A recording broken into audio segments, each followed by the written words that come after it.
Greetings and welcome to the Quest for Wisdom podcast, where we search for nuggets of wisdom from the lives of some truly amazing people. Today's guest is Yan Patsenko. Yan is a Russian-Ukrainian artist, language teacher, and practitioner of nonviolence. He is launching a project called Ahimsa, which aims to provide a forum for Russians and Ukrainians to meet, talk, and share resources to facilitate a collective conversation and bridge the divide between ordinary people. Today we discuss the true meaning of non-violence and discuss tactics for living a more peaceful and fulfilling life through non-violent communication. To find links to Yan's art and other projects, please check the links in the description. Yan is a warm and loving human who is trying his hardest to make this world a better place. I hope you enjoy our conversation as much as I did. Welcome, Yan Patsenko to episode 22 of the Quest for Wisdom podcast. How does that make you feel? Hey, Connor. I feel quite honored to be here. Thank you so much for the invitation. I did not expect it to receive it, but I'm very happy to be in the studio. Very happy to be home in Barcelona again. Super happy to be recording this with you. Yeah, well, I'm very happy to have you. And I realized earlier that it's episode 22. And 22 is my lucky number. Mine too. Is it? Yes. No way. Why is it your lucky number? Well, it's actually been present in my life lately in connection to also a very, very good friend of mine. And that number seemed to be haunting us for a couple of weeks. And it keeps appearing in my experience as well. So, oh, very nice. Well, 22 is the date of my birthday. Oh. So 22nd of February. So it's 222. Yeah. And then I met Emma on my birthday, which is 222. So 22 has been our lucky number. And hopefully we stay together, because otherwise it'll ruin the number for me. And then it won't have been a lucky number. Yeah, that's going to be a shit number. It'll be a shit number. But I also I think it's nice. I like repeating numbers. Yeah. So I'm happy about that because it's a good number. So welcome here. Yeah. You've flown from Mallorca yesterday. So that's exciting because you are the person who, I don't know if Mallorca's further away than London is from here. Pretty sure it is. Yeah. It's like 20 minutes from Barcelona. 20, 30 minutes flight. Oh, right. So London's way further. Way further, yeah. Okay. So you're the person who's travelled the second farthest to come onto the podcast so far. Who was I suppose the person from London. That person came from London. So was it Becky? No, she was already here. She was already here, okay. However, Becky was the most popular podcast so far. So, whatever she did, we need to repeat that. Yeah.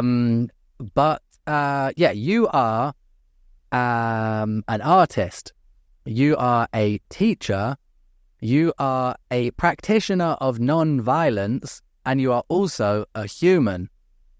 So, which of these do you rank as your top thing to be? The last one should be at the beginning, of course. I'm definitely a human, just as my base identity, that's for sure. And it sounds cheeky, but it took probably my whole life to come to that realization that everything else, any kind of more superficial identities, they are important and they're also needed and they're functional, but it all comes down to just, I'm a human being. I'm here. I've explored this world. I explore this reality, and I try to explore myself also in the process. And so this goes definitely above everything else. And then I have other interests, other passions, and I try to express what I understand through these means, through art, through my love for language. I teach language, and nonviolence, it just became a part of my experience as well, something that I study. I try to put it into practice as much as I can, and it seems like it's an ongoing conversation with myself and with the world that I'm a part of, especially at this crucial time in our history. Yeah. Very good. So what led you towards nonviolence, and what is nonviolence? could be an obvious question, but I assume it's not quite that obvious. It is not, and it's a difficult question, and I think it's a difficult question for anyone who found that understand, like anyone who found resonance with that approach, with that understanding, with that attitude toward life. It's then very hard to put it into words sometimes because we have so much confusion around that as well, and there are many ways in which people use that also. So to me, I guess I can speak about just my experience and how I understand it and how I try to apply it in my own life. I resonate a lot with the word Ahimsa, actually, which was translated then later as nonviolence to kind of the Western audience. But from which language? From Sanskrit, from Gujarati, actually. That was the original language of Gandhi, and from the province in India where he grew up in. So he coined that term Ahimsa, and Himsa means harm, and so Ahimsa means non-harming, basically. But of course, there is layers of meaning to that word, and but non-harming stands at the core of it as well. There is another social activist and thinker who also came from India. Her name was Vimala Thakar, and she studied and as well have gone through her own journey as a social activist back in India in the 50s, and she worked with some people who used to be with Gandhi, and so she defined that as actually Ahimsa. The original meaning that Gandhi tried to put into that was creative love more than nonviolence. So it's more of an active way of engaging with the situations of conflict and with any situation that you can find yourself in that requires your response to the presence of violence. So we can sometimes, I guess, see nonviolence as, I'm just not going to engage with violence. Here's the violence over here, and I'm just over here, and I'm going to be nonviolent. So she said this is not the meaning that he put into that, because it requires our responsiveness, and we have social responsibility, and so we're just trying to cultivate a different consciousness from which we approach the situations that are where we experience the presence of violence. So that's one of the ways in which we can look at it as a creative love. So you come out of the desire for all beings to be well, including those who are participating in a conflict, including those who are creating harm actively in the situation of conflict. There's so many things that I need to say about this. Yeah. I think that violence and harm, they confuse me. Yeah. Because on the one hand, violence is an expression of generally of a lack of, when people can't communicate what they need to say or do effectively, then they relate to violence. Yeah. They resort to violence, often. But not everybody has the communication skills they need in order to avoid violence. Some people, they don't know anything other than violence. And sometimes violence is not the only option, but sometimes it's necessary. And I feel it's a strong part of life. It's a strong part of the world that we live in. Violence is everywhere around, not just humans, but every animal, basically. Not every animal, I suppose. The herbivores don't really do that, but many animals do extremely violent things. And so part of me thinks that it's a vital part of life to understand violence and to be able to react in an appropriate way. Then part of me thinks, I lived a pacific life for a few years. I went vegan, I tried to avoid all harm. I tried to live an ascetic life for maybe 3 years and just avoid everything that would bring harm to anything. And I found no peace through that. Mm-hmm. It didn't feel right because you're like you say, you're just avoiding something. Right. You're not actually doing anything about anything. You're just stepping away. Yeah. It's like abstinence as opposed to moderation. It's a very, very confusing concept. But what specifically was it? Was there a moment in your life which made you realize that you had to dedicate your time to this? Yeah, absolutely. There were personal experiences that made me realize, to reference what you said about that, we have sometimes these build-up emotions that we just don't know what to do with them, and we don't know how to express them, and we don't know what form they can find, and oftentimes they just find violent expression. And there were personal experiences that led me to understand that I have to find a way to know myself better, actually, to know why am I experiencing all these cocktails of emotions, and how to accept them, and then how to express them. So the expression, especially of the difficult emotions, we could call them unpleasant emotions, fear, anxiety, pain. I could not find a way to express that.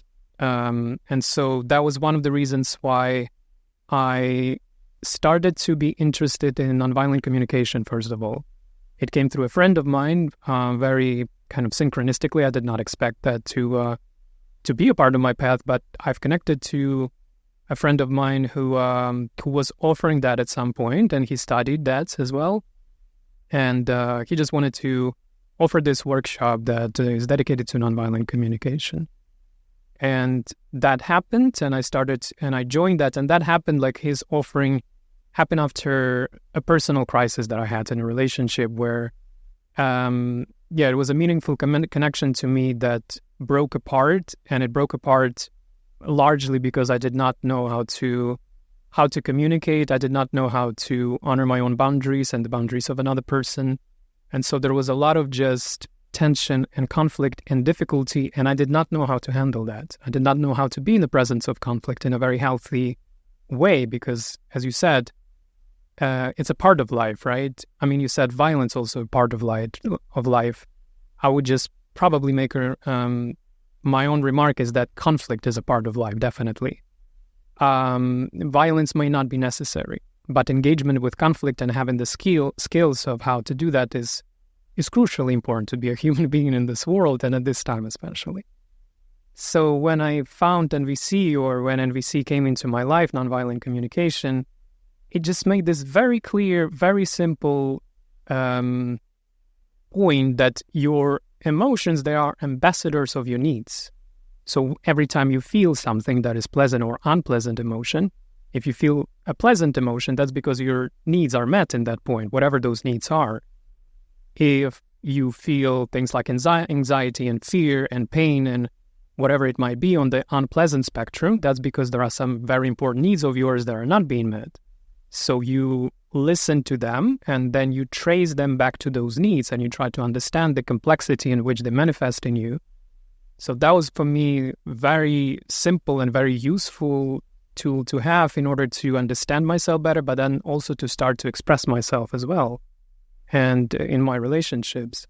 So it was a very personal need of mine to be able to do that, and I understood that I would love to bring a better presence into my relationship and to cultivate really the relationship that I want to have, and to be supportive in them, supportive of others, and having the connection that I always yearned for and always really wanted, but for some reason was unable to have up until that point.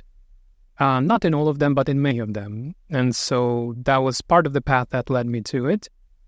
And it also happened to coincide with the time of Russian invasion of Ukraine, and it was the time where you and I also had a project together, and it did not go in the direction we wanted to go, because I understood that now my art, my creativity is needed in that direction, and I would love to be able to use that tool in order to transmute and speak about these difficult issues, and and bring to light some of the things that I'm witnessing and how I'm experiencing them. Of course, I'm not living there directly, but my family does, my mom does, my grandmother does, many of my friends. So I keep the connection to my loved ones there, and so it was another reason why I also understood that I want to explore this tool better. I want to understand it better, internalize it and then, of course, embody that, because it's one thing to just know the concepts and know the theory, but it's quite different to try to make it your daily practice in all areas of your life.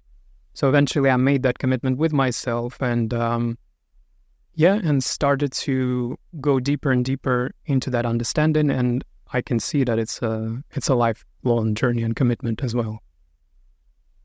Yeah. So one thing you said there that was very interesting, just like a very simple takeaway: positive emotion needs being met, unpleasant emotion needs not being met. And I think that's quite like it's quite a powerful thing to think about, because I like to break big difficult concepts down into just really simple chunks like that. And I think that's very useful for people, because sometimes when we feel an emotion, often in my case, when you feel an emotion, it's not what you think you're feeling is not really what you're feeling.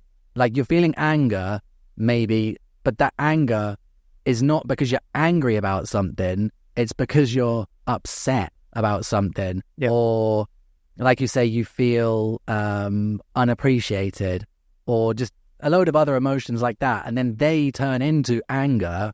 Yeah. But it's not that you're angry. It's not anger. It's like, it's weird. And they manifest in a different way. But it's like, I suppose if you can just trace it back to what is the actual reason that I'm feeling something bad here.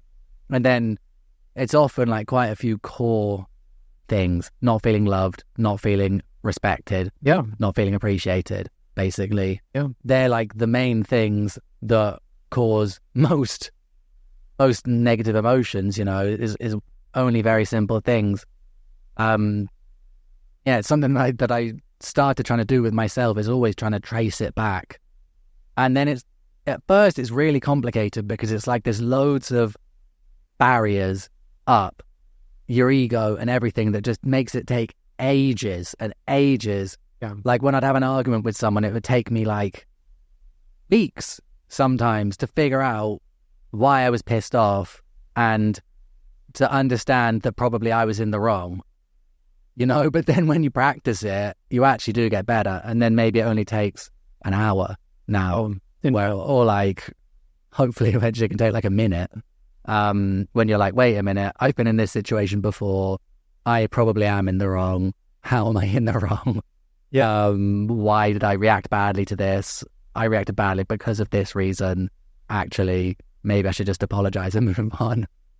I think it is super powerful, because something I didn't realize as well until a few years ago, that I think that like I can be quite passionate about things. And if I'm passionately annoyed about something, like, even if I'm not directly annoyed at the person, like, I'm larger than most people. So if I'm passionately annoyed about something and I kind of like wave my arms and things, I didn't realize that that's not nice for other people, especially if they don't know me very well. I'd be there like flapping my arms about and kind of like shouting about something that's not really got anything to do with them. And it was like an ex-girlfriend I had that told me that violence is not just physical. Like, you can be violent by shouting and doing that. And then I was like, when she told me that, at first I was like, no way, violence is just physical. She was like, no, it's not. And then I was like, oh shit. And she kind of explained to me, like, when you do that, other people are kind of intimidated, or they feel uncomfortable. And then I started noticing it when other people were doing that weren't me, to like other people, and noticing their reactions when someone was doing a similar type of thing. And like, it's not very pleasant for anyone. And I was like, oh shit, am I just like really overbearing to everyone? And I was like, oh God, I need to stop this. So now I try and like, even if I'm passionate about something, I try and keep a calm voice as much as possible. Try keep a kind of monotone, which is easy for me because I got a droney voice anyway.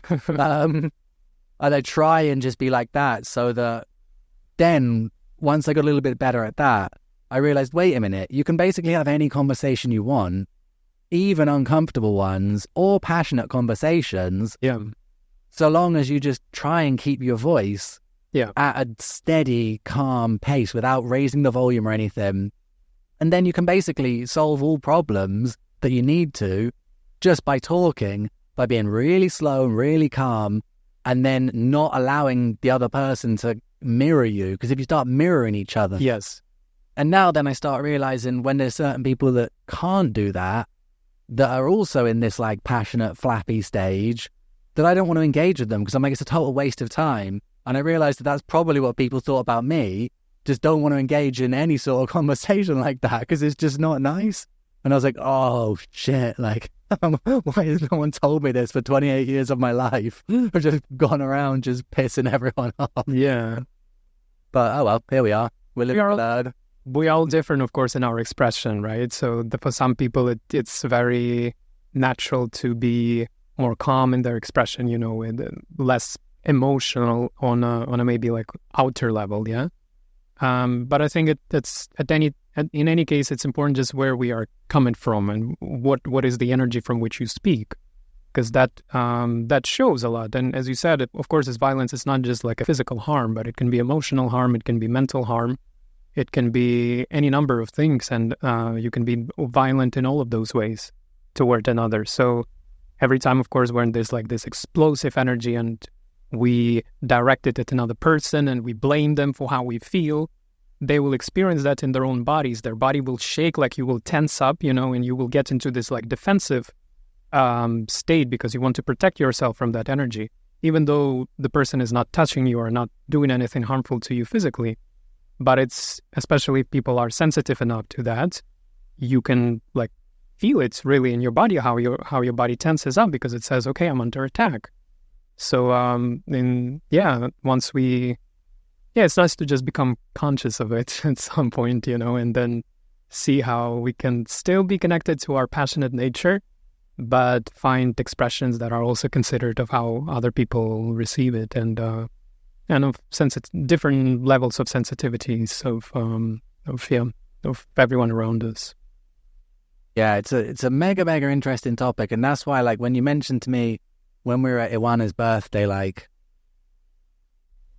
maybe 2 years ago now, he told me about that, and I asked you to come on the podcast, but I think then it was like, no, it can't have been 2 years ago because I didn't even start it then. Whenever it was, anyway. Yeah. And I asked you, but I think then you were just at the beginning of your journey, and I think you felt it was too early. But I was like, this seems interesting. So, like, what are the kind of the core concepts of nonviolent communication?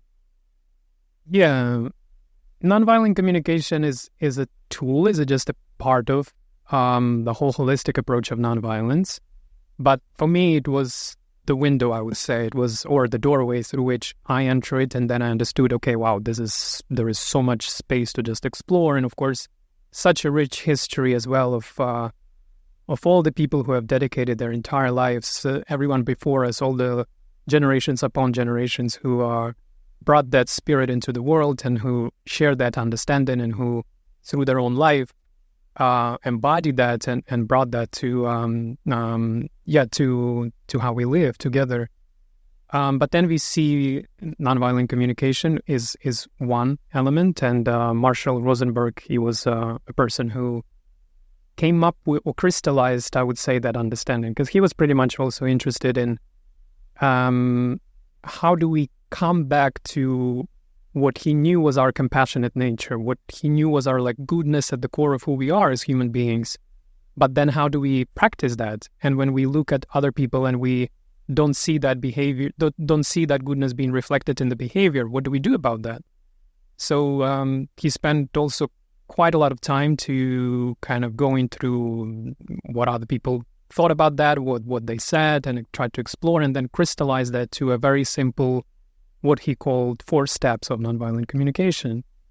And and there are key elements. So when you find yourself in the situation of a conflict, or there is a misunderstanding, or there is something happens to you that provokes certain emotions in you and you need to express that because maybe it involves another person in the situation. So he would recommend to use those 4 steps and to find the way to employ them in that situation that can help actually to communicate what's truly alive in you without blame, without judgment, without demand on another person. So you just open the conversation and you express how it affected you, how the behavior of another person or the whole situation just affected you.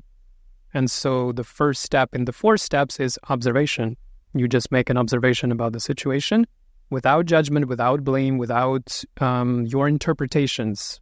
As my friend used to say, it's like a video camera moving, and it just films what happens. So we can create a shared reality, like this is what happened, this is what I observed, this is what I see, this is what I hear. So it has to do a lot with like senses, really saying, when I heard you saying these words, that would be just observation, right? Or you can mention the phrase that maybe triggered you or provoked you. And then from the observation, you go to how it made you feel, like what it created in you, what kind of emotions did it brought up for you. So when I heard you saying that, I felt anger, or I felt sadness, or I felt disappointment. And that's the second element, just allowing another person to see how it affects us on an emotional level. And if we're capable to go deeper than that, then we would say, why do you feel that? And here's the crucial difference, because usually we say, you made me feel that. You made me feel angry. So Marshall would say that no other human being can make us feel anything. We are responsible for our own emotions and for our own feelings. Another can provoke certain emotions within us, but then we need to understand that that comes from our own needs, right? I feel that because certain need has been not met, or a certain boundary has been trespassed, but this is my boundary, right? And it's going to be different from one person to the next what that boundary is. So then I would take responsibility for my feelings, and I say I feel anger because I need more respect in the situation, and that respect I have not experienced that. So that would be observation, feelings, and then needs. And the fourth element, or the first principle, is to make a request to another person, what he calls a request or a strategy, let's say, to meet those needs. So maybe you have a suggestion for how it can be done differently next time, right? Now that you're aware that when that happens, when that phrase is being said, this is how I feel, and I feel that because I need those things like respect or whatever it can be, some universal values that are right now not met in me by this situation. So I'm making now a request to you. Are you willing to make it different next time, right? And requests can be specific, like they should be specific so that it's a doable action that the person can decide either they want to make it or don't want to make it. And, sometimes you get a yes, sometimes you get a no, and maybe that person is not willing to make that action. So then, okay, now this is the situation, and I can still be in that consciousness, and I can still try to go deeper into it and maybe discover more layers that are preventing us from having the connection that we want to have.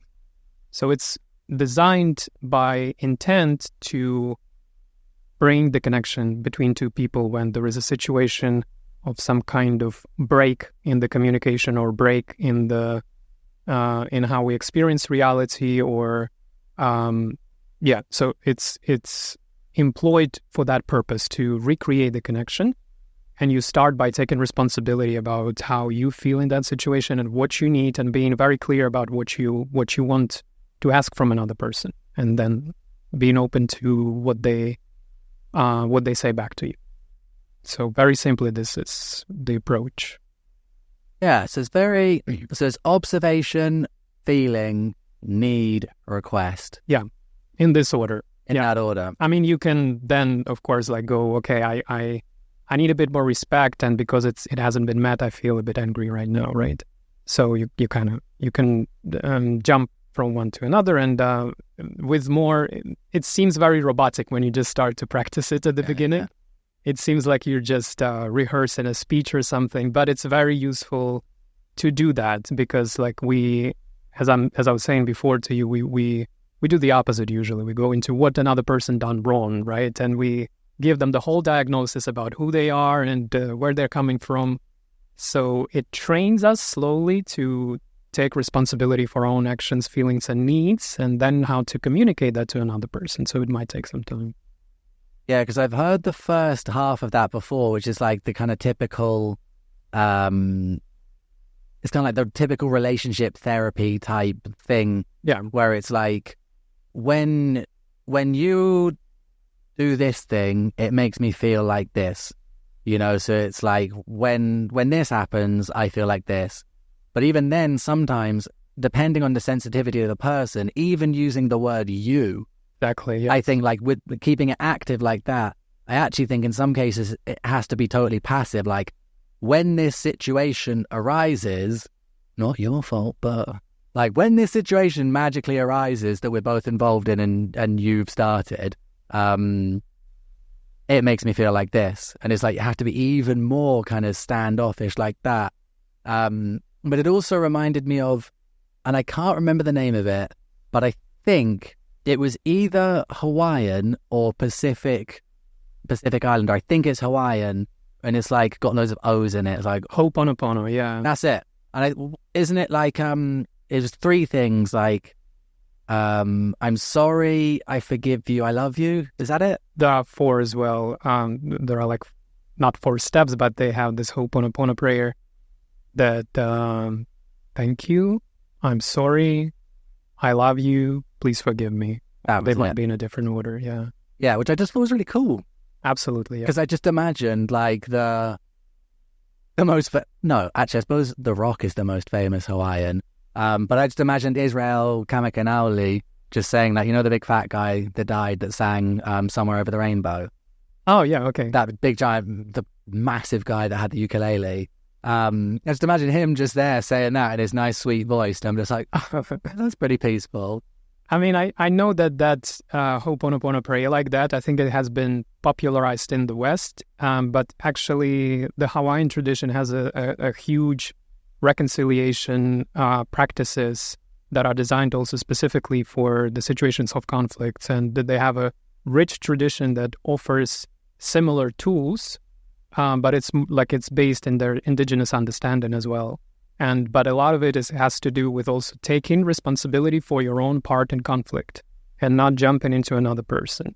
So when both are able to do that, let's say you have 2 parties who are in conflict, if I take responsibility for the harm I have done without blaming another person for anything that happened, I'm clear on my side, you know, and there is a more opportunity then for another person to do the same. You become an invitation for them to do the same.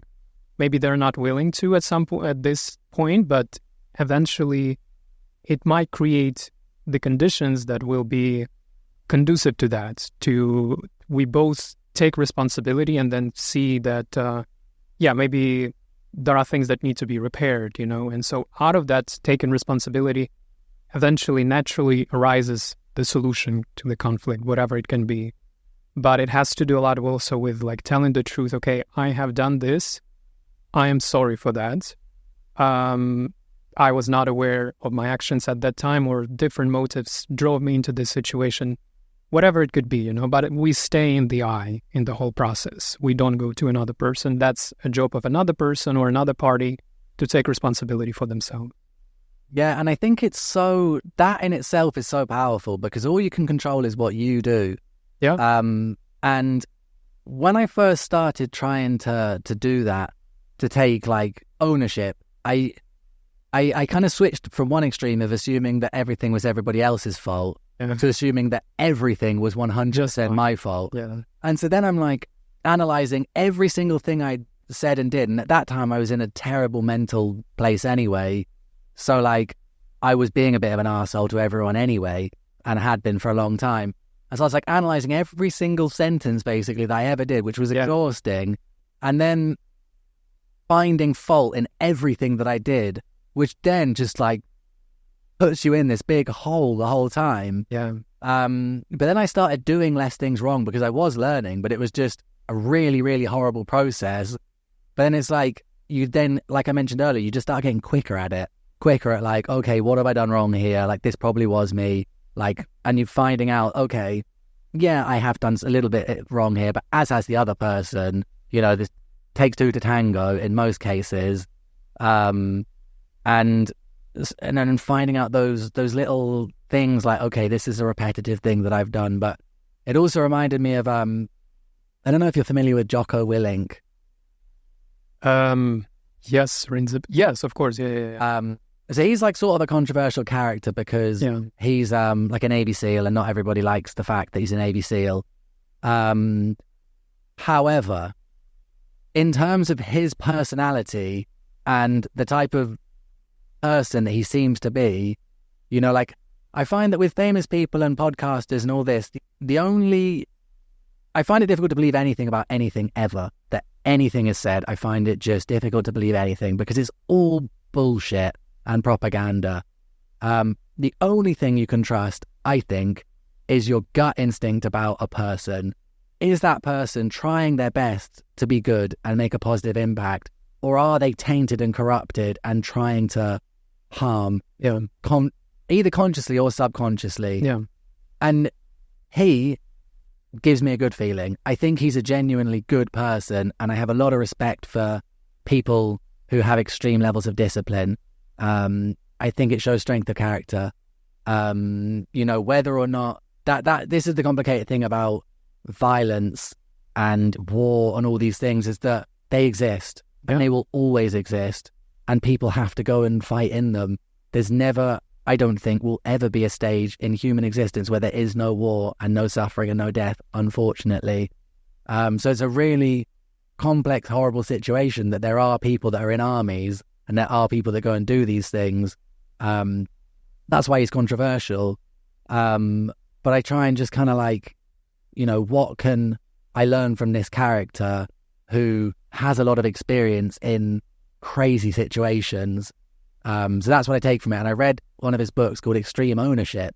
And the concept behind that is, he's the leader. He's actually like training Navy SEALs, and he's like a leader of some big squadron or whatever. So he's making real life or death decisions. If he makes a mistake, his whole squadron will die. They can kill civilians. They can kill their own people. All these things. Like, it's one of the most extreme situations you can be in. If not the most extreme situation, pretty much.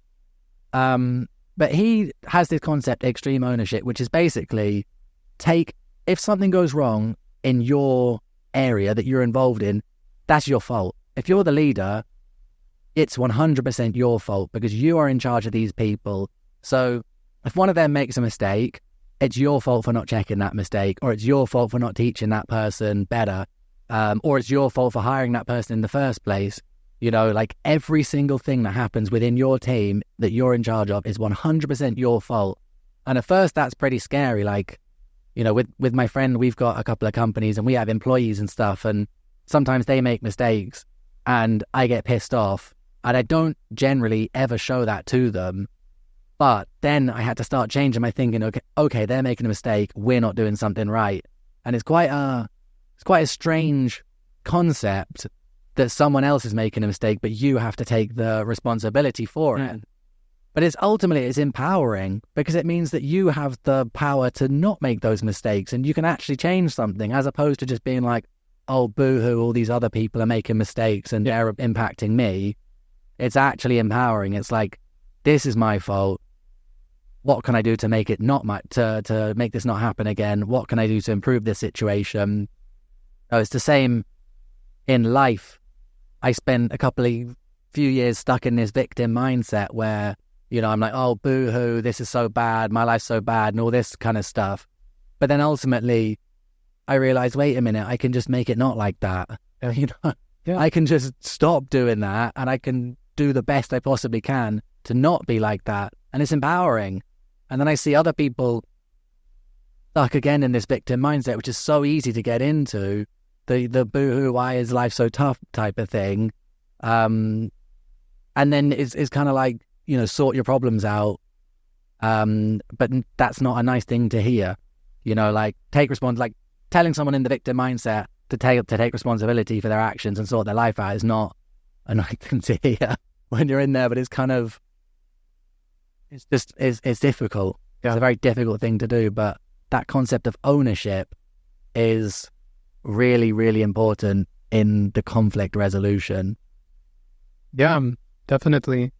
And I would just make also one remark to that, to what you said about that we have the power to change things that are within our own experience, that are within our own control, right? Within our own circle, let's say our relationships, our health, our mental health and physical health, but there are also systems and structures that we are part of as well, and those systems and structures can also have an impact on us and an impact on our ability to exercise our free choice.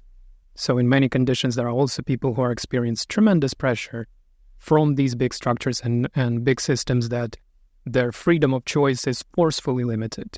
And even if they wanted to do that, they would not be able to do that, and I'm thinking of the example of Palestine at the moment. I'm thinking of the example of my own home country, Ukraine, and there are many, many conditions that just don't allow people to take the decisions that they would want to take, even if they have all desire of their heart to do that and live differently.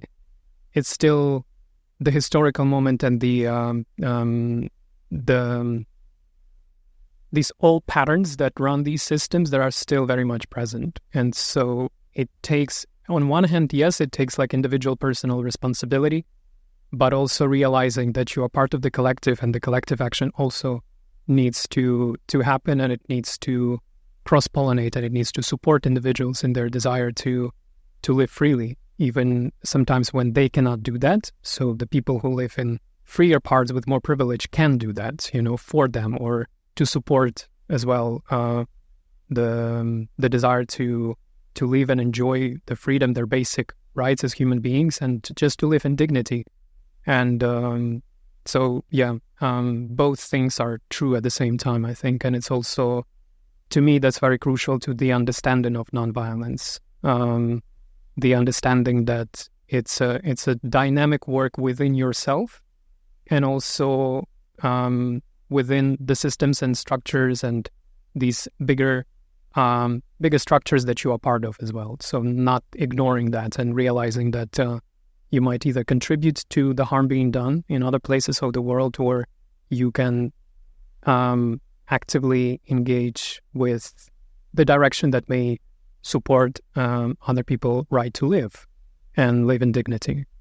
So those two, for me, they really go together and back to back, and one supports the other. So non-violence, in some ways, activism is non-violence.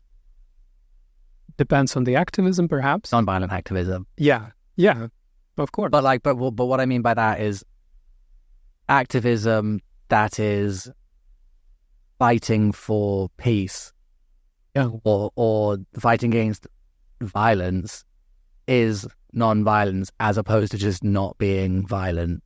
Yes, exactly. So there is, even the word non-violence, sometimes you can encounter it with non-violence, and then there can be non-violence in one word. So there is one of the contemporary thinkers and a person who I really respect a lot. His name is Kazu Haga, and he's one of the one of the leading voices within the field of nonviolence as well. And he was trained with people who directly work with Dr. King back in the day of the civil rights movement. And he spoke about that distinction between non-violence and nonviolence in one word. So the first example would be where he gives this example where there are two people fighting on the street, and you see maybe there is one harming the other actively.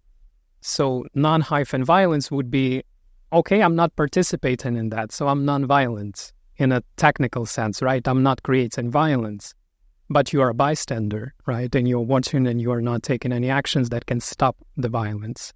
So the non-violent would be like with one word together. That's the understanding that it's not enough to just,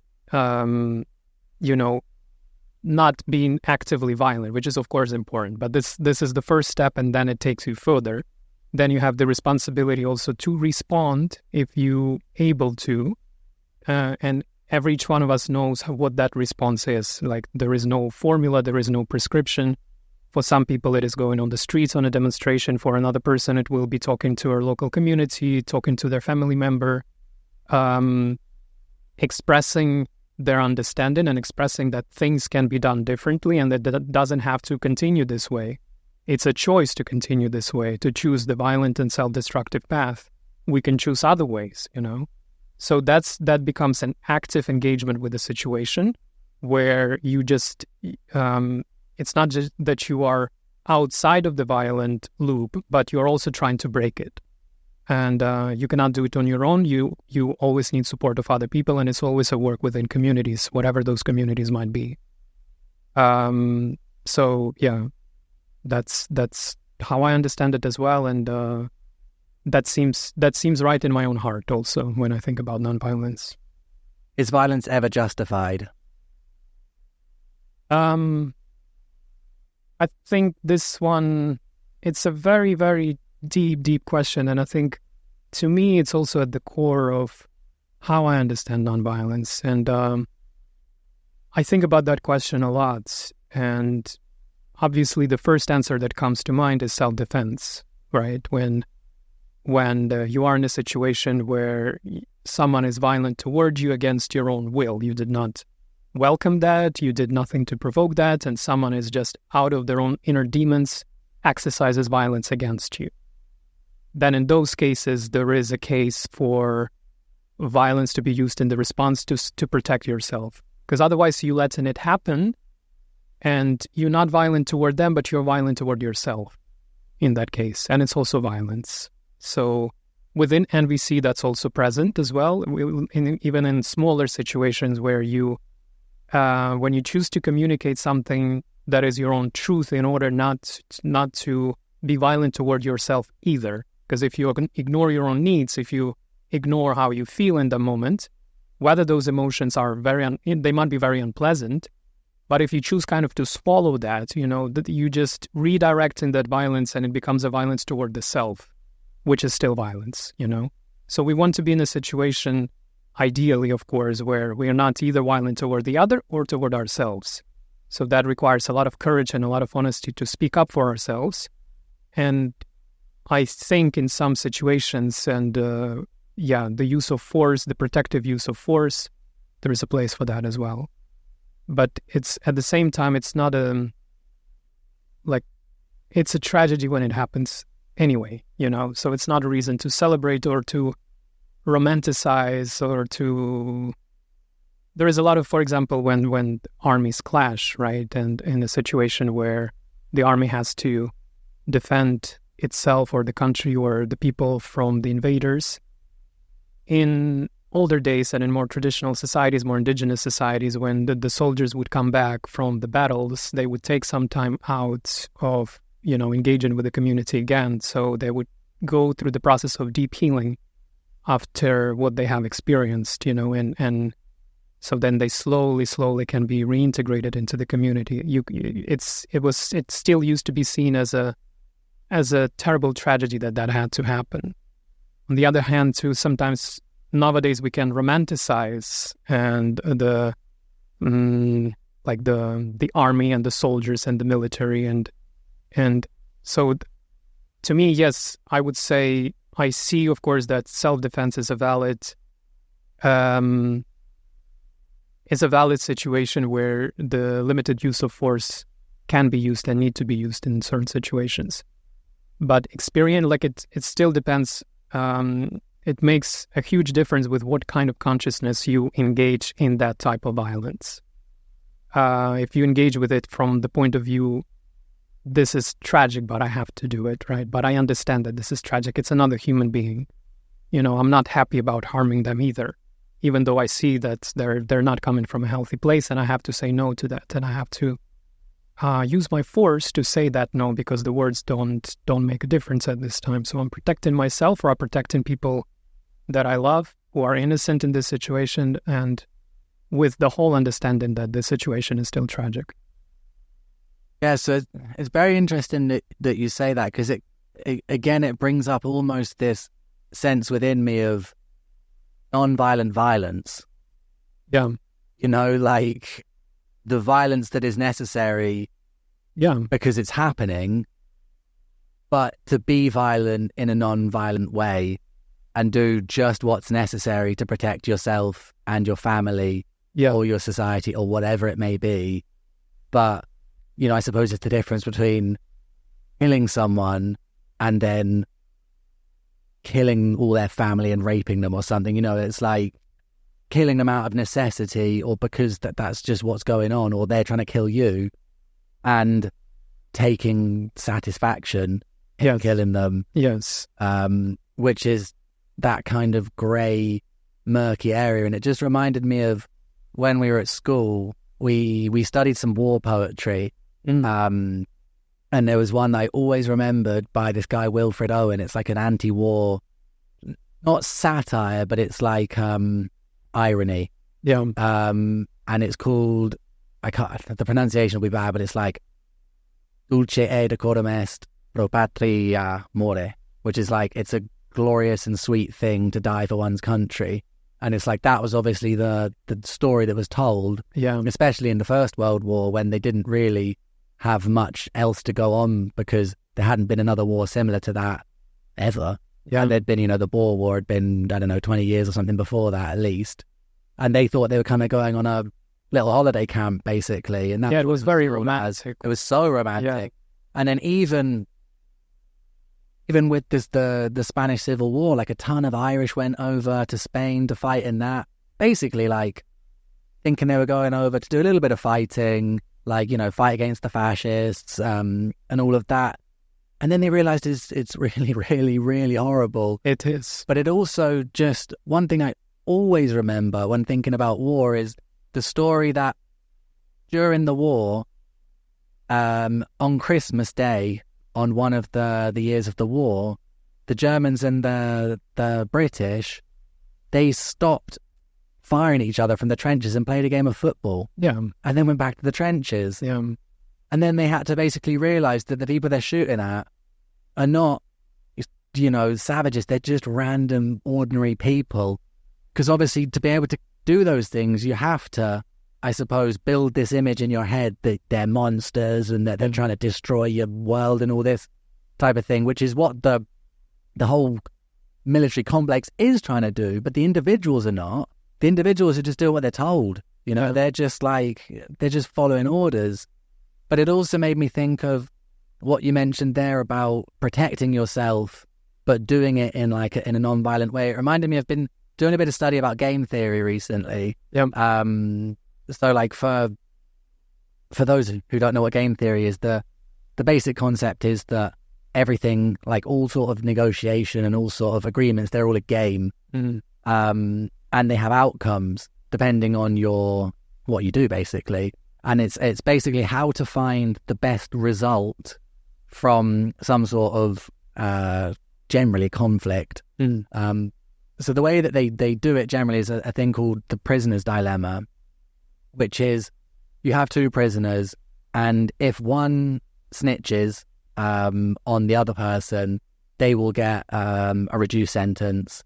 If they both snitch on each other, then they'll both get a really long sentence. And if neither of them snitches, then they'll get a medium sentence. And if one snitches on one and the other one doesn't snitch, then one will get a reduced sentence and one will get a really long sentence. So it's basically like, but neither of them knows what they're going to do because they're not allowed to talk. So they basically have to find this called the Nash equilibrium, which is like the best course of action for both of them so that they can get the best possible guaranteed outcome. And then there was this experiment which they did, which basically simulated that with this really simple game of, it was like a computerized game that they made where you basically had two players playing against each other, and they could basically agree, disagree. They could basically agree or disagree. That was it. And then if they agreed, if both of them agreed, they got a certain amount of points. If one of them disagreed and agreed, they got a certain amount of points, and vice versa. And if both of them disagreed, they got a certain amount of points. So there's like 4 potential outcomes. And they basically got all these mathematicians to try and create algorithms to try and play these games to get the best possible outcome based on what the other person did. So, for example, if your opponent on the first go voted for and you voted against, then it would basically learn that, and then the next time it would vote against. So basically like retaliating for not cooperating. And then they basically made loads of different iterations of that, and they played a game. And what they found out I've explained it terribly, but you can search it quite easily, like game theory. I'll post a link to the video anyway. But basically, like this game theory game, and what they found out at the end was that the learnings they drew from it, which can be applied to basically everything, is be nice. So cooperate at first is the best thing to do. If somebody does not cooperate with you, i.e. attacks you in some way, retaliate, but don't hold a grudge. Right. So retaliate, but then go back to cooperating straight away after that. And that was basically it, and then what they did was and mirror what the other person does. So if they cooperate, always cooperate and just carry on cooperating until they stop. When they don't cooperate, retaliate, and then start cooperating again. And that was the best outcome of all these different mathematicians that submitted things of like, some of them would just not cooperate at all. Some of them would like cooperate twice and then not cooperate. Some of them would always, if you started not cooperating, then it would start matching that for forever onwards, and all these different things. And that's what they found. And I just thought, again, such a simple concept, which actually reminded me of the nonviolence, because it's like, okay, cooperate, conflict, react in a certain way, an appropriate way, and then go back to being nice again. And it's just like, it brought me on to thinking about war, because game theory is a big part of war in general. How do we get the best outcome where the least amount of people die? Because generally the two sides want basically polar opposite things. And it's like, how do they find some sort of level ground-ish where they can both walk away? Because you have to both walk away feeling like it was a success, because otherwise it's not going to work. Like a negotiation has to end where both of you are satisfied, because otherwise it'll only be temporary and it'll just turn sour again. So it's very, very, very complex, very interesting game theory. It is very complex, from how you describe it as well. Like I can... my terrible explanation. What I mean is that I can see that there is a complexity, of course, to every situation like that. And there are so many of these outcomes that, you can never predict maybe or how it works, but then you can have optimal amount of, or just optimal approach that seems to work much more than others. But how I relate it to NVC or to nonviolence a bit more broadly is that within that understanding also is, it's not that we need to find some kind of compromise, meaning that I give a little bit of my needs and you give a little bit of your needs so that we can meet in the middle. It's like, how can we find a creative decision that fully satisfies my needs and fully satisfies your needs at the same time, so that no one loses in this situation, which is not what war is about, right? The war is like, this side needs to lose and then the war will end. And that's what happens right now, like in my home country, in what happens to the people of Gaza, is that side needs to be defeated, completely annihilated, and then the war will stop, and that will be peace.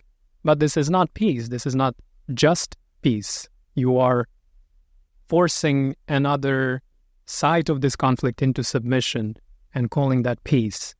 So, whereas the lasting and just peace in that case would be, okay, let's come to the table and actually stop destroying one another, but bring what are our needs in this situation? What are my needs as a country in this? What am I asking for actually, and what are you asking for?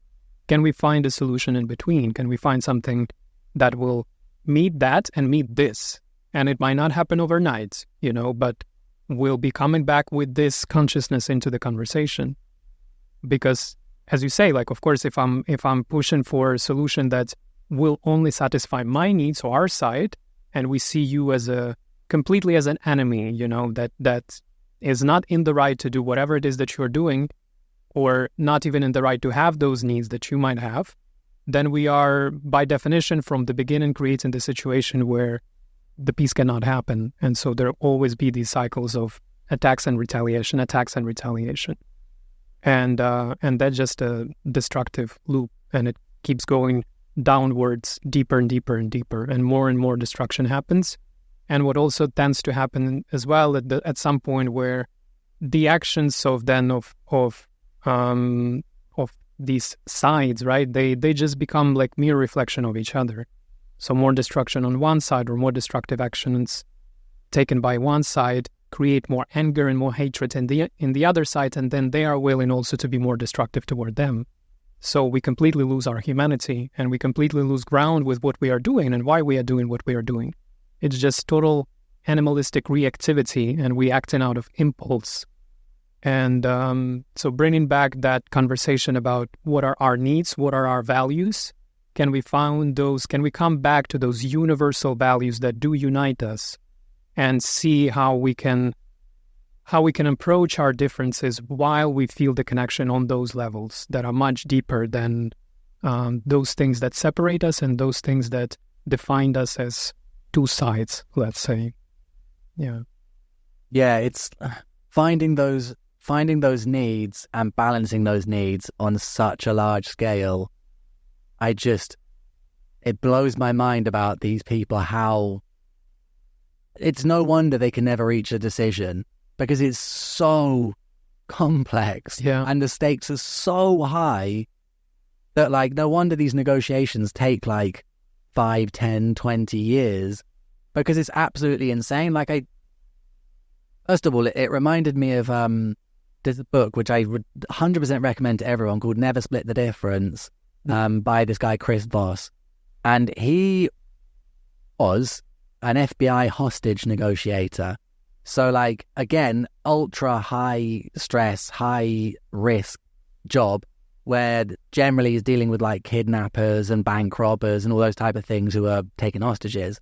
So he's there trying to basically talk these people through to lower their demands and, release the people effectively.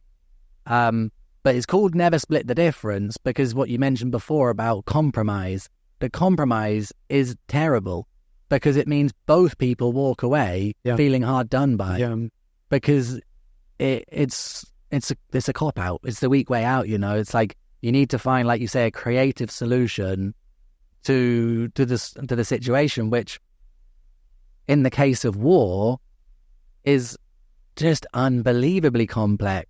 And it's like, it made me really think of this. I did recently this international trade policy diploma where we learned about like the laws and regulations that go in place for international trade, like for setting tariffs and taxes for how you move goods about and just stuff like that. Like very sort of complex legally type stuff for most of it. But then at the end of it, we did like a session of trade negotiation.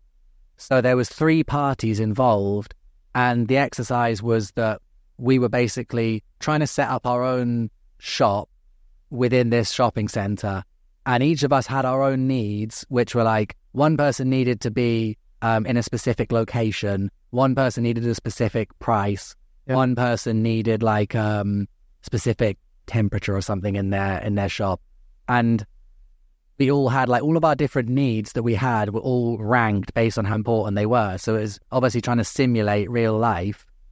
And then between the 3 of us, we didn't know what the other person's needs were and how they were ranked. And the idea was we all needed to try and maximize our points. So like one need might have given us 500 points and another need might have given us 100 points, but they were obviously created in a way where it is converse. So like they were, it wasn't easy to reach a solution. And it turned out that we sort of tried to go down the middle road eventually and think, like, let's try and get the middle amount of points for each of our things, which turned out to not be the right answer. But even to get there, we tried to oust someone and just be like, yeah, well, fuck you. We'll just go and set up our shops. You can fuck off. Like, we'll just make like a little coalition against you. And that's how it works. I know how it works, because it was just like, it's easier to do that. Of course. Like, well, fuck you. It's always easier. And then the actual best answer was for everybody to basically take the need that was most important for them, right? And basically then sacrifice all their other needs, so that everybody would end up it was like staggered in that way that your one need gave you way more points than all the other ones. So that would have been the best, which doesn't seem like the logical thing to do. But it's like, okay, this is my number one need. I'll do that. You get your number one need. I'll get my number one need. He'll get his number one need. And then we'll just sacrifice all the rest of it and get hardly any points for all the other ones. But our number one need, like, makes up for that in a massive way. And it made me just think, God, this is a really simple exercise where we have 4 or 5 needs each and there's 3 players. How the hell do they get trade negotiations going on with countries and like all of that? And it made me just think of Brexit. You know, everyone laughs about how long it took them to make, you know, there's still agreements being made. But I'm like, imagine trying to make an agreement for everything, literally every single thing that the country does. You have to make a trade agreement with every single other country in the world. Like, that's what they spend their time doing, just making these agreements. I was like, this is insane. I'd never thought about it. And like, that was the most eye-opening thing. It was a 9-week course. So it was like quite a lot of time we spent doing it. And a lot of it, it was pretty boring because it was like legal stuff that's not that relevant for me. But then that was the main takeaway from it. I was like, this is insanely complex. And these people have all got different cultures. They've all got different languages. They've all got totally different needs. They've all got different egos. They've all got different ulterior motives. And they're all trying to negotiate and get the best possible deal for themselves. I'm like, it just blew my mind. I'm like, how do these people do it? And it also speaks a lot about the art of mediation, you know. So there are certain people who are willing to do that work of mediating and trying to understand what are the needs of all the parties and how to synthesize them and crystallize them and put them all together in a solution that might satisfy the most. As you said, maybe we cannot go for all of the needs in this situation, but there are primary ones, right? There are those that are deeper than the others. And by virtue of finding a solution that meets those deeper needs, we kind of take care of the rest as well. Even on the technical or just more superficial level, we are not meeting those other ones. So it takes a lot of, it takes a lot of clarity within oneself also to be able to see different voices speaking, basically, and to see different perspectives coming together and to honor each one of them, right? Not to prioritize, this one is more important than that one. No, they're both important or they're equally important. Let's keep going, keep doing this work until we find a solution that meets all of those needs. And as you say, of course, the more you go into those like higher levels where countries are involved and decision on the higher level needs to be made, it gets infinitely more complicated. I had, in my personal life, I had experienced that within just our household. The 4 people that I used to live with in Barcelona before I moved to Panama, we had also just like small conflicts, where we try to figure out, okay, how can we approach this situation differently, or how can we just understand each other better? Like, what are we needing, and how can we make this living together situation become sustainable for everyone, and that everyone feels that they're valued and that they're respected, and that we all kind of support each other in that process. It was so difficult. Just 4 people living in one house, and we are talking about kitchen, how to just organize our dishes, that took us weeks, and still it was a process, and the same, I'm sometimes experiencing the same, but maybe in a different way, but also in a situation like where in the household where I live right now, where oftentimes we have these situations where, okay, this person brings that perspective, I bring this perspective, how can we make all of it work somehow? How can we understand each other? And you just go with that, but within oneself, there is I think a commitment that no matter how much time it takes, I think it's worth it, because otherwise we're going to just recreate the usual. And once we took the decision, those of us who did take that decision to break from the usual, then we also need to willing to do that work. And for me, I don't know if I can put a percentage of it, but 70% of that work is just to work on myself. it's been clear in every situation that I'm bringing as much clarity as I can into this, and I can listen to another perspective also, not at the expense of mine, hold mine too, but hold the perspective of another person just equally as valid as mine. And so then I find that there are more chances, and we create the conditions that can eventually allow for us to find the solution, but once the connection is established, or at least the connection is maintained, it's not broken. Yeah, living with people is mega complex. Yeah. Like, but it's so wonderful. I love it. I love it just because of the learning process of it, you know? Yeah, like I lived, I'd say in the last flat I was in, in the 4 years I was there's 4 bedrooms, and 2 of them are pretty shit, so people didn't stay in them very long. I would say I had in total between 30 to 40 people that I lived with. And I would say in total in Barcelona, in the time I've been here, I would say close to 50 different people I've lived with from like all around the world. That's an amazing experience. It's an amazing experience, but by the end of it, I was like, get me away from people. I was like, now I live with just my girlfriend. I'm like, because going through, like, it's okay going through that process at first, but then you go through that process, get used to each other after 3 months, then they fuck off.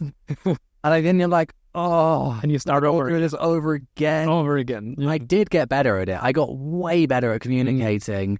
The first like 3 years probably was just painful. Yeah, it was just painful. Absolutely. Because, and most of that was my fault. Yeah, like most of that, because I just didn't know how to explain. Like it took me a long time to realize that not everyone thinks in the same way. Yeah, and that sounds so stupid, but like I just basically assumed we're all the same. Mm-hmm. You know, and that what annoys me annoys other people. And it was just, working on those things like that. But it's just the thing with like non-violent communication and just communication in general is that it's very uncomfortable starting the conversation in the first place.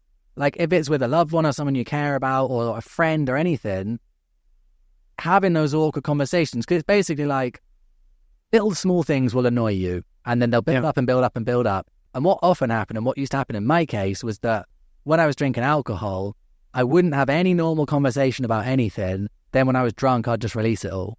Yeah. And that's what happens in a lot of people's case, because they don't learn to explain things sober in a calm way. And then when you're drunk, you're not explaining anything in a proper way at all. Yeah. Then everything gets convoluted and mixed up, and then the other person's so reactionary. And it's just an absolute disaster. Yeah, it's a very toxic way. It's a terrible way of communicating. Yeah. But then it's like when those little tiny things niggle at you and you want to bring it up, but you know that you're in peace, the relative peace generally, but it's just all these little things that are niggling you and you just want to get rid of them and say it. But in order to say those things, you have to break the peace in the first place. Yeah. In order to make that other person feel uncomfortable and you feel uncomfortable. So you kind of have to like little bit of like self-torture in order to kind of, open the wound, so then you can kind of treat it and heal it. And that's the difficult part, because it's just that like, Yeah. Because another thing that often tends to happen is that one person will bring something up, and then the other person, instead of dealing with what's been brought up, will react and bring another thing up that's not related and say, well, actually, it annoys me when you do this. Now we're bringing up things that annoy us about the other person. Let's just bring up all the different non-related things. Yeah. And then everything gets just thrown in the pot and nothing gets solved. And it's like, I think that myself and Emma have practiced it pretty well. And I think we're like at the beginning, we were terrible, and our arguments would go on for days, and we were so reactionary, and it was horrible. But then I think now, because we've experienced that, now we just like approach things really cautiously, and it seems to work. So I'm pretty happy about that. But it's still that thing, because sometimes it's something that's really stupid, like that's not that important, but when it bugs you a little bit and it happens once a day, then eventually that bugs you a lot, And it's just like, you just want to nip that in the bud, but you feel stupid bringing up something that's not a big deal in itself. And it's like, so what would your tips be for people to start those awkward conversations in the first place? Well, I have my own experience with that as well. And as you say, it's there is our understanding of peace sometimes is conflated with comfort, because we want things to be comfortable enough, and we want kind of status quo to remain as it is, and so no one brings anything uncomfortable. But that happens at the expense of peace, because like even in a small scale where it's a household, the basis for peace still has to be justice. So things need to be just. If there is like an absence of that, there will never be peace. Peace cannot happen. There can be quietness where we sort of put the issues under the rug and we don't speak about them, and we kind of experience this superficial absence of tension. But that's not peace. Peace when there is a connection, when things flow, where everyone feels respected and honored, and that can only happen where we bring these uncomfortable situations to the surface. But in order for us to do that also, what I have experienced with people I live with, and what I know for myself as well, a feeling of safety is also very important. So I need to feel safe to say those things to you, so that I know that you can receive them, right? Not as an attack on you, but as an expression of my discomfort, and something that I do say because I do want to maintain the connection, because it is important to me, and our living situation is important to me. Otherwise, I would just move out and not say these things to you.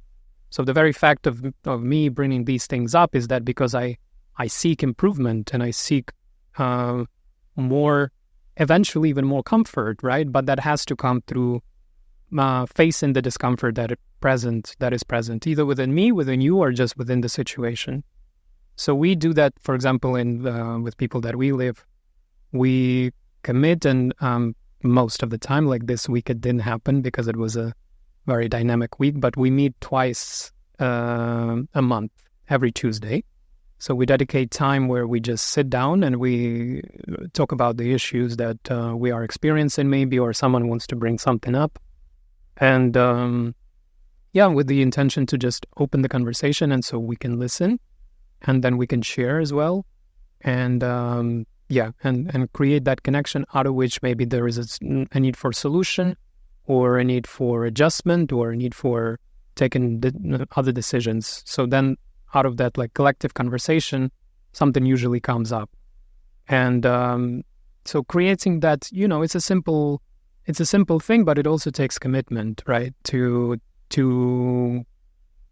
meet weekly, and to have that setting in which you can express. And you agree before that we do that because we want to be listened to, and we want to be understood, and we can grant that to another person as well. So they will be more willing to open up, and we would appreciate that, because that openness will allow us to understand each other better, and to create the living conditions in which all of us want to live in together.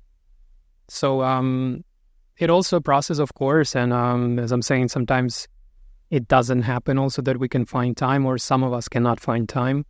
And to me, there is a part of me that feels guilty when I cannot make that, But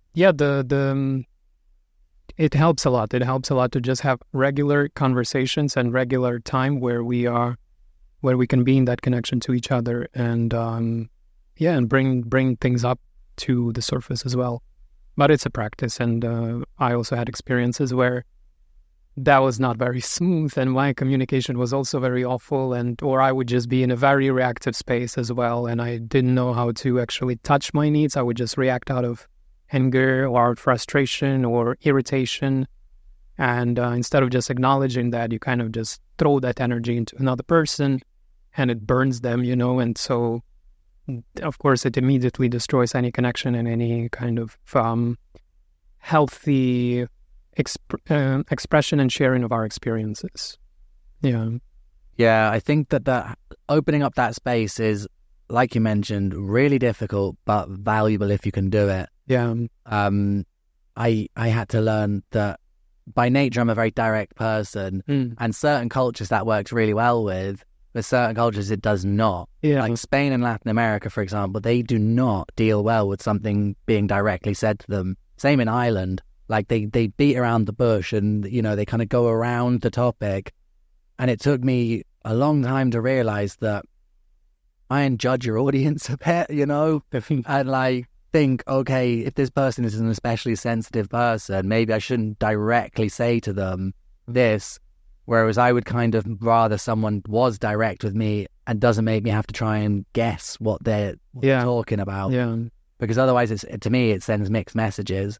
If someone, I want to understand the severity of how annoyed that person is. So if they don't show me how annoyed they are, then I don't get it, But there's a podcast which has started fairly recently. I don't know if you're familiar with The In-Betweeners.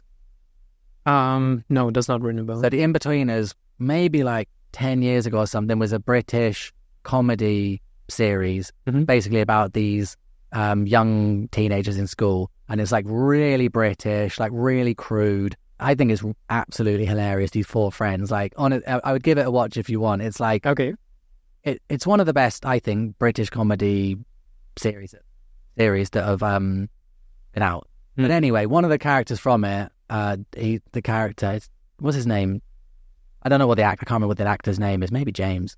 But him and his wife, basically, they have this podcast now called In Sickness and in Health. And it's like a comedy podcast because they're funny people, but it's not necessarily comedy because they've been married for ages, since they were like 20. And it's basically like supposed to be a marital thing. So they talk generally about relationshipy type things. And then some people each week will send in questions like, my husband does this, like, how can I stop him from doing that? Blah, blah, blah. And then they try and solve it through in like a comedy way. But one thing they do at each episode, which I think is really cool, is they will try and say something that annoys them about the other person. And then for that week, and hopefully forevermore, they have to make this vow to try and not do that thing.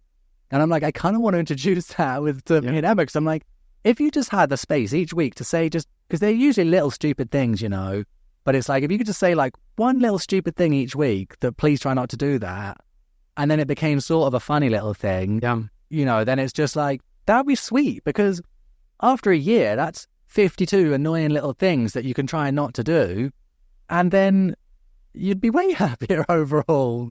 Yeah, and acknowledging that it actually feels good when you be able to do that. And when there is safety also, as I said before, on the other side to kind of receive that and listen to that. It clears the air immediately, and it can bring that humor into the connection and help the connection a lot. Yeah, I have experienced that as well. Because they have, in one of the episodes, they brought on their kids, and their kids are about like, I don't know, like 9 and 13 or something around those sort of ages. But they just seem to have such a nice relationship with their kids, because I think it's because they're quite young parents.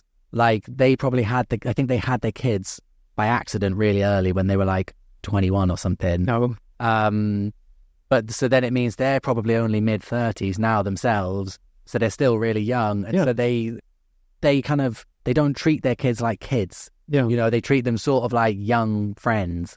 And the kids even said that like they thought their parents were cool because they're not like other parents. They're just kind of normal, and they have a laugh together and all this stuff. And it just made me think like, it's such a nice way to be. I heard a thing before that parents are there to stop you from dying when you're a child, but they shouldn't be there they shouldn't even really be there to teach you, because who's to say they're good at teaching? Yeah. But who's to say they should be good at copying? They should be there to fulfill your survival needs.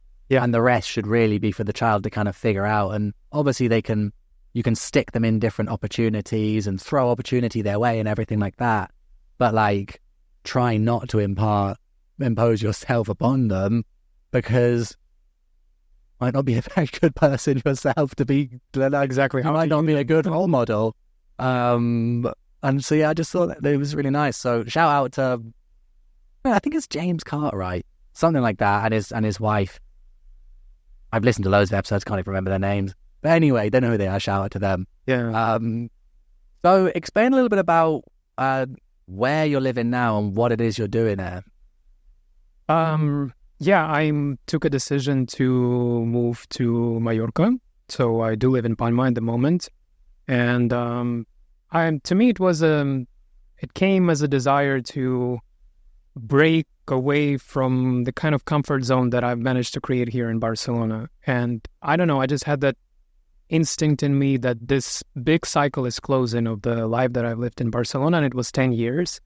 I came here when I was 20 years old, and I stayed until I turned 30. So it also happened to be the same month. I turned 20, and then 3 days later I landed in Spain to live with my father initially, and then I started kind of build my life here and finish my education and start to work, and eventually discovered my artistic path, my creativity, and that became a totally different direction for my life, and it started to unfold through it. So last year, it was in February when I turned 30, and also, my 10-year anniversary in Barcelona happened as well. And I don't know, I just felt that some shift, some change is going to happen. Not that because something was bad in the city. I had my friends, I enjoyed my life here, and it was a certain level of comfort that I've had. I started to teach in a school that I really enjoyed. And so, but there was also I'm not growing actively right now. I feel like I've reached a certain plateau, and I just need a break from shifting the experience somehow. And I happened to visit one retreat in Mallorca next month on March. Through a friend of mine, it came the invitation to be with those people and to spend a weekend together with them. It was a plant medicine retreat, and it really made an impact on me. And when I came back from it at the beginning without any desire to really come live in Mallorca. But it's just the quality of connection with people that I have experienced. And it was just, I don't know, my heart was in a very expanded space, and I really wanted to be close to those people. And practically speaking, I also wanted live in a smaller location. Barcelona was a bit much for me. It was just overstimulating for me. And I had the focus about what I want to do, how I want to channel my creativity, where I want to go. I had a sense of direction that for most of my 20s I never had, So I got very clear in that, and I understood that maybe coming to Mallorca could create the supportive conditions for that to happen, so I can really concentrate and focus. And I took that decision, and I spoke back to the people that I met, and asked for their feedback, and they were very welcoming, very supportive. And I took the leap basically in the month of August, found the same school in which I was teaching, but another center that also exists in Mallorca. Asked for transfer. They were happy to receive me and gave me a working contract so I can teach as well there. And it happened, and I landed there in August, and I just bought one-way ticket on a ferry and threw most of my things out that I had, and just brought just very essential things that I would need with me. And it was this intention to kind of not start over, but just enter into a different stage of my life experience. And I saw Mallorca as a place for that. And since then I've been living. So it was since this August that I'm living there, and I'm very happy with that decision so far. I don't know, I just felt very supported right away by the people who helped me to come and who received me, and I found a community immediately of also very artistic souls, very creative people who also want to make interesting things and co-create together and just find different ways in which we can be and live with each other and move forward into a better version of the world that we are experiencing right now. So, yeah. That was, in a nutshell, that was the reason. And so now you're living in is it a commune or is it a co-living? It is more of a co-living. I mean, I live in an apartment, basically, in the city. But there are 2 apartments that are connected to each other through the people who live in both of them. And we are all very creative. And so we are trying to also organize some events and We just celebrated also a poetry event on my birthday. And then a couple of weeks later, it was another one in that other house. And there are more things that we would like to create and bring and just have these nurturing, connecting time with people around us. So the conditions support that in where we are living right now most of the time. And of course, there is, through that process for me, I also find there is a lot of growth and a lot of, just very interesting. Life becomes very dynamic and much more interesting. So I think that the desire for growth that I wanted to have and stepping out of the comfort zone really, really happened. Yeah. Very nice. And so explain a little bit about your artistic projects. And also you mentioned to me that there was a new project that you were working on. So do you want to tell us a little bit about that? Yeah. Right now, yes, so the part of the focus that I mentioned before was to really the desire to give life to this project, which I saw as an expression of my understanding as I keep cultivating it and also deepening it within myself. But the project I would like to call the People of Ahimsa, and this is something I'm working actively on right now. And so my intention with this project is to bring it to my native communities, right? Which is in my case, it's people from Ukraine and people from Russia. I see my connection to both of them. Part of my family is Russian, part of my family is Ukrainian. So I have experienced in my early life, I suppose that war that's happening right now externally, it was also brewing for some time within me.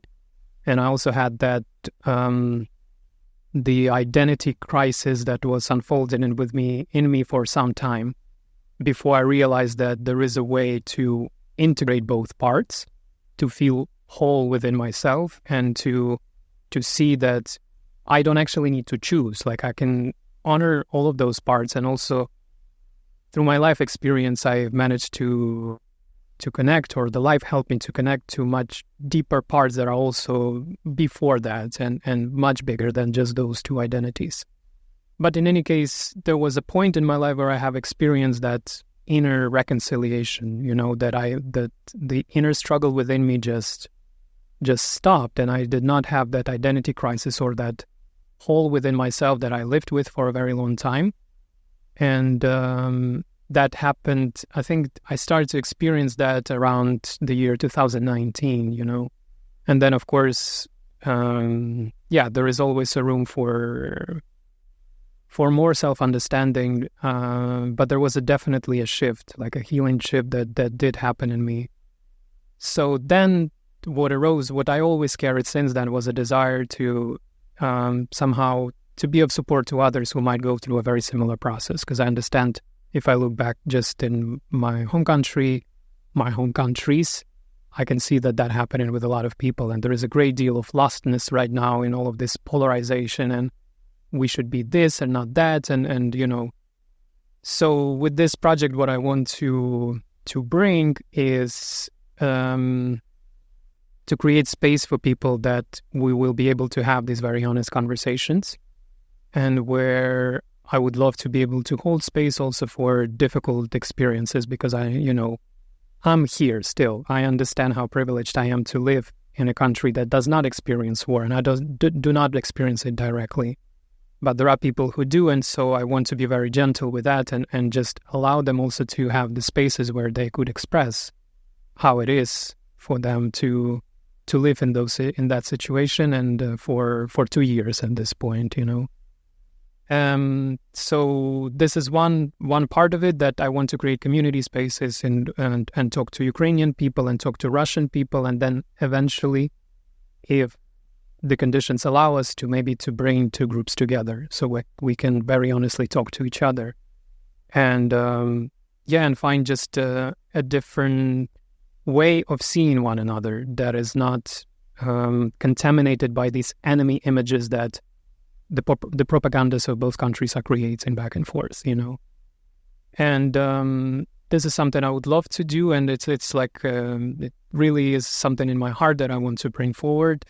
Educational part of that project will be another element, where I would love to explore with people these these very complex ideas, that we've just touched on in this conversation, and speak about nonviolence and just share resources as well, because not a lot of it is still available in Russian and Ukrainian languages. There is like a rich literature about this in English and translation from other indigenous cultures that for whom it is a key part of their culture traditions.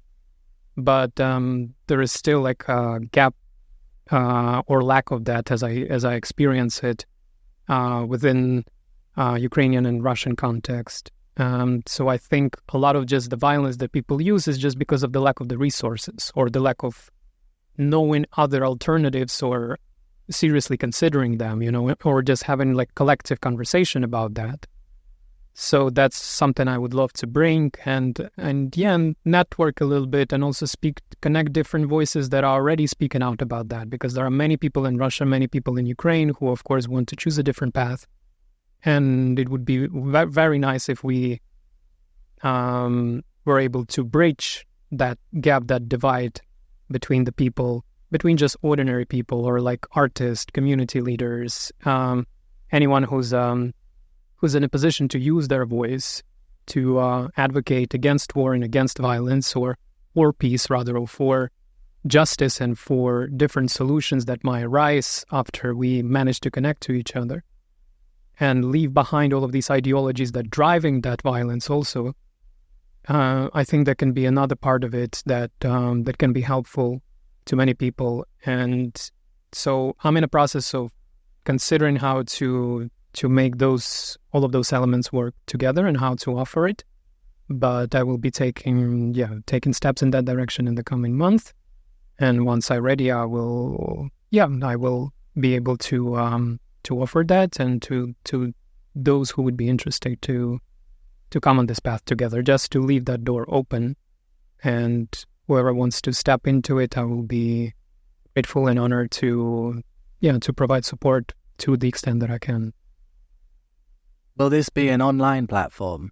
At the moment, yes, just because of the physical reality that I live in Spain. But of course, there are many Russian and Ukrainian people who do live in Spain as well, and they might not experience, of course, the situation as it is directly in Ukraine or directly in Russia, but they can also be refugees from those countries, and they can also.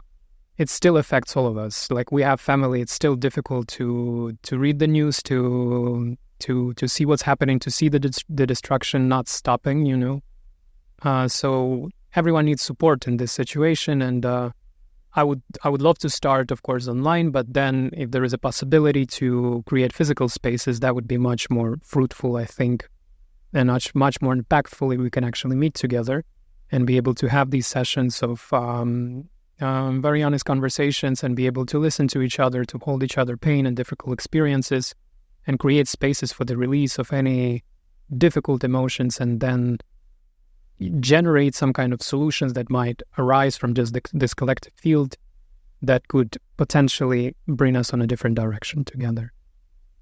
Yeah, that sounds amazing. And again, very complicated. Yeah.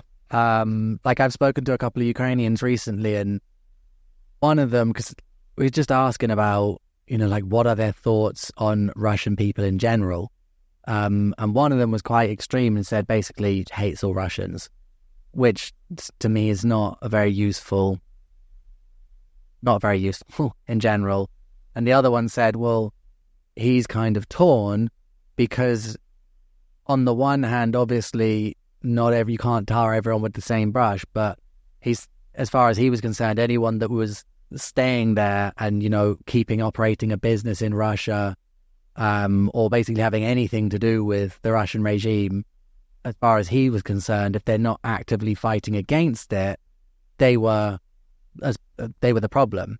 Which I also thought I could understand where he was coming from and the pain that they must feel. But again, it's complicated because not everyone, like you say, not everyone's in a position where they can fight against it, or not everyone's in a position where they can pack up and leave. People have to survive.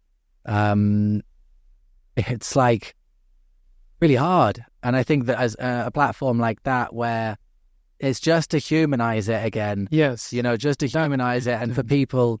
But again, it's complex because even if you do it in Spain here, obviously they're sort of the lucky ones that are away. Yeah. So it's like their emotions are also they're like only a part of what's happening over there because Absolutely. I don't know, it's like the psychology that goes on in war, and like people tend to think that what they're doing is right, because if they don't think what they're doing is right, then they can't really do it unless they're a psychopath. It's like you tend to believe what you're doing, and it's very easy to manipulate people into thinking they're doing the right thing, because if you're doing something bad that goes against your core values, you basically have to start convincing yourself it's the right thing, because otherwise you'll go crazy. Yeah. And it's like when you're under duress basically to do something. So I think good luck with that. It's going to be a very complex project. And thank you. What it sounds like you're at the very beginning of it at the moment. Yeah. It's still in the process of I'm putting things together with it, and but yeah, I have right now is the need to create certain structure for it, and then offer it in a way that can be approachable to people as well.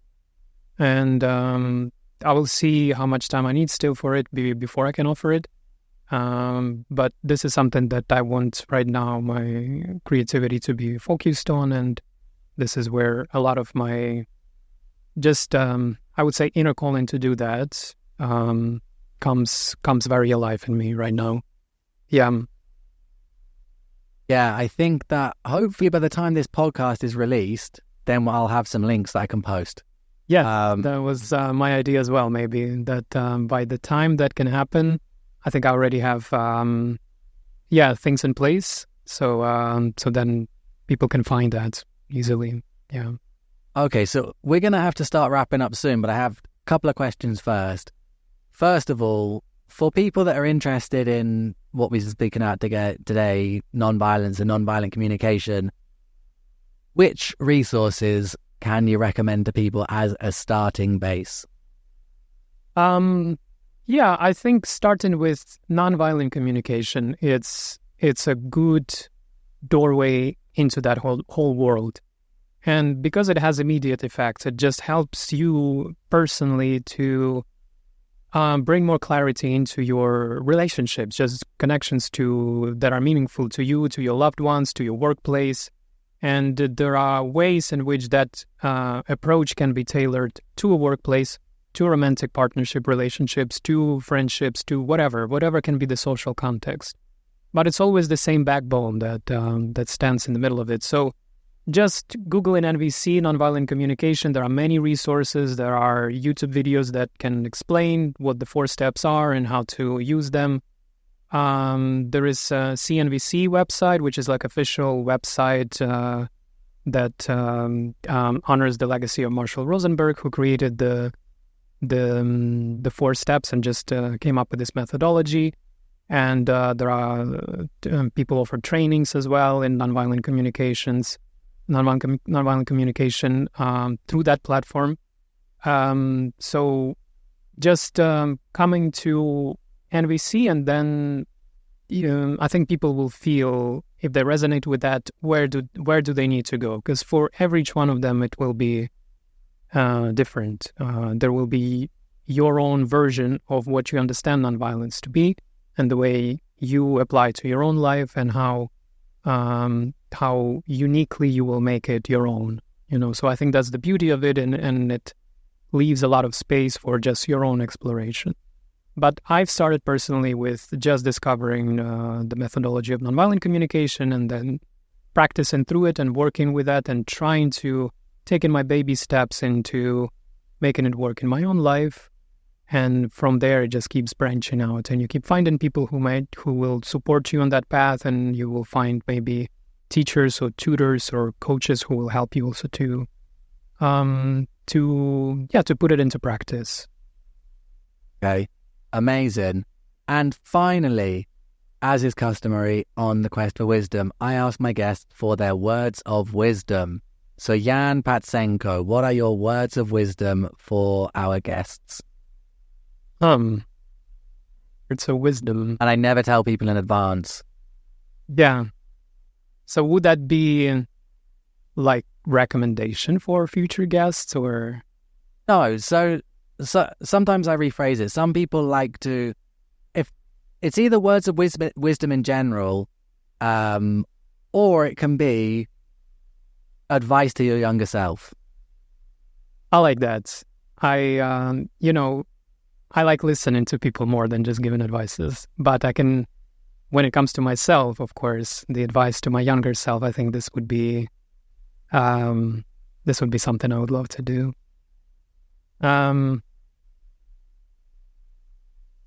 I would say to the 20-year-old version of me to be less hard on myself, to realize that it's a wild journey to be a human being, and it's going to be very, very messy. And you will not be able to learn things through books, through other people talking, through teachers. All of that can be useful on the path, but you will have to go through your own process. And that process can be difficult.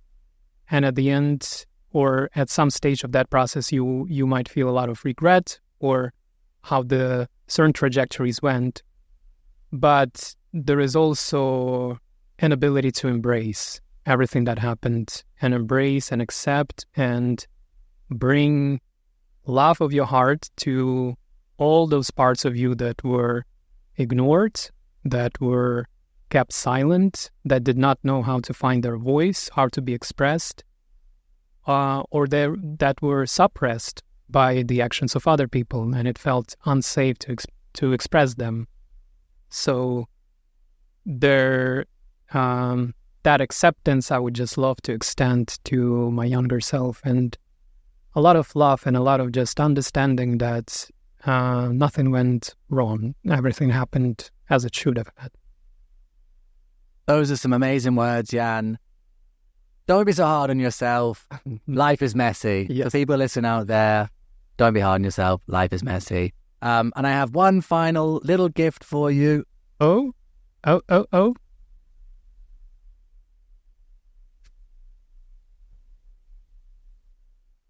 It's a plastic bag. No, it's not. Oh. It's a Quest for Wisdom t-shirt. Woo. Nice. Thank you so much. Also have the bag if you need something to carry it in. That might be useful. Oh, wow. It's a medium. I hope it fits. Yes, it does. Actually, my size. Thank you so much. Thank you. And thank you for the honor of speaking to you here. I'll put it here right now. Yeah, it was, I wanted just to bring this perspective that I did help me, and I thought it would be valuable as well. So I do appreciate the opportunity to do that. And thank you for this space. Thank you for holding it. Thank you for all your contributions as well. And it was a pleasure to talk to. Been a pleasure, Yan, and I wish you luck with Ahimsa, the People of Ahimsa. People of Ahimsa. People of Ahimsa. So we'll post the links because there will be links available. Yes, by the time it airs, there will be links available, and there'll be peace in Ukraine because Yan will have solved it. All of us. So Yan cannot solve anything, but all of us have the power to transform things together. And Yan will offer the platform for that. So go, Yan. We'll speak soon. Goodbye, everyone. Farewell for now. Thank you so much for listening. Thank you for listening to the Quest for Wisdom podcast with your host, Connor Monaghan. If you enjoyed the episode and would like to support the show, then please like it, subscribe, and leave a review on whichever platform you are using. This small act is a massive help and is hugely appreciated. You can find more information about all of our guests on thequestforwisdom.com and follow us at The Quest for Wisdom on Instagram, Facebook, and Twitter for exciting updates. We also have a Patreon account for anyone who would like to contribute towards the running of the show. Finally, I would like to thank the Comedy Clubhouse in Barcelona for allowing us to record here and for their ongoing support. If you are ever in Barcelona, make sure to check it out for daily shows of comedy and performance art in English. Farewell for now.